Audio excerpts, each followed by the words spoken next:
Good morning बच्चों। जमायत अव्वल के बच्चे किताब निकालें। चलो बेटे किताब निकालें, खोलें किताब। सबक का नाम है कायदे आज़म। कायदे आज़म मुसलमानों के अजीम रहनुमा थे। कायदे आज़म और उनके साथियों ने मिलकर हमारी आज़ादी के लिए मेहनत की। उनकी मेहनत से 14 अगस्त 1947 को हमारा आज़ाद वतन पाकिस्तान बना।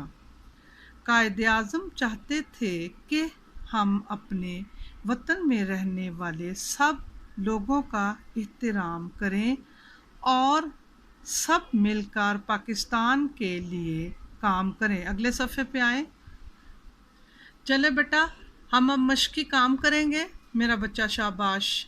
मश्क है, लफ्ज़ बनाएं। साथी, साथी। खूबसूरत लिखाई से मेरे साथ करें काम।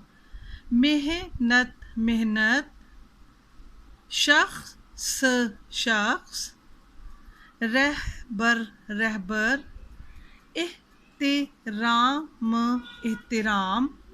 ये लिखाई देख लें, खूबसूरत करें। नीचे आए, सवाल जवाब और कॉपी किताब पर ही करने हैं इसके सवालों के जवाब।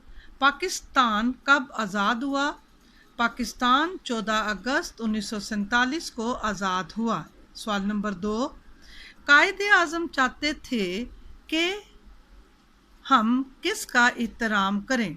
जवाब है, कायदे आज़म चाहते थे कि हम अपने लोगों का एहतराम करें। कायदे आज़म और उनके साथियों की मेहनत से क्या हुआ था? कायदे आज़म और उनके साथियों की वजह से पाकिस्तान आज़ाद हुआ था। आपने नीचे लाइन लगानी है। मेरा बच्चा एक लाइन पर नहीं आएगा। खूबसूरत लिखाई और छोटी लिखाई है, ठीक है।